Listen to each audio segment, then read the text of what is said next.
She said the words that cut deeper than any blade. You're smaller than average. You're not enough for me. I remember standing there, frozen. It felt like the floor had vanished beneath my feet, like my entire world had just collapsed in on itself. But it wasn't just what she said, it was how she said it. Cold, detached, almost proud, as if she'd been saving that line for the perfect moment, waiting to drive it straight into the softest part of me. That was the moment something inside our marriage died. Maybe, if I was honest, it had never been truly alive to begin with. When she added that she wanted a divorce, I didn't fight. I didn't beg. Because deep down, I knew no man should stay with a woman who looks at him with disgust. Love cannot survive humiliation. A marriage built on shame is destined to crumble. So I accepted the divorce, not because I wanted it, but because I finally understood that I deserved peace, even if it came wrapped in heartbreak. 2 months later, I got the shock of my life.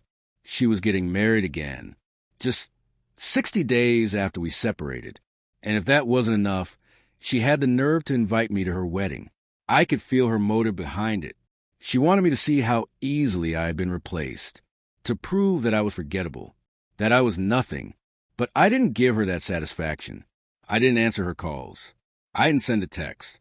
I didn't even think about showing up. She had made her choice, and for me, our story ended the moment she told me I wasn't enough. But life has a strange sense of justice.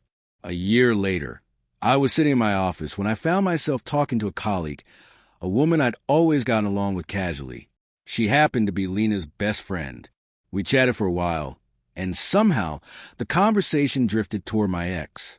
Not out of longing, not out of curiosity, just a quiet wonder. Was she happy now? Had she finally found what she claimed I couldn't give her? What I heard next left me speechless. She's divorced, her friend said quietly. For a moment, I thought I'd misheard her. After everything Lena had said, after shattering my confidence, after rushing into a new marriage, she was divorced again. I didn't laugh. Not out loud, at least. I just listened. Then came the reason. She can't have children. Her friend explained softly. The doctors found out, and her husband left. He wanted a family. It hit me like thunder. The same woman who once mocked me for something so personal, so cruelly, was now suffering from a pain she could never escape. The same lips that told me I wasn't man enough had now gone silent under the weight of her own misfortune. But here's the truth.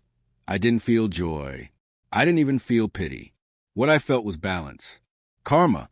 Because life has a way of returning the energy you send into the world, multiplied. She had used my vulnerability to wound me, and now she was facing a loss that no apology or revenge could undo. I never reached out. I never sent a message. I never tried to see her. Our story was finished, and I had no interest in reopening a chapter written in pain. Life had spoken for me, and as I sat there listening to her best friend tell me how Lena's world had unraveled, I realized something powerful. That moment when she said I wasn't enough, it didn't define me. It defined her. Because a real man isn't measured by shallow comparisons. He's measured by dignity, by self-respect, and by the strength to walk away from anyone who tries to break him.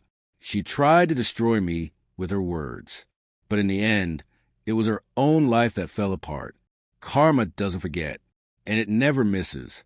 As for me, I found peace, not because she suffered, but because I finally understood my worth.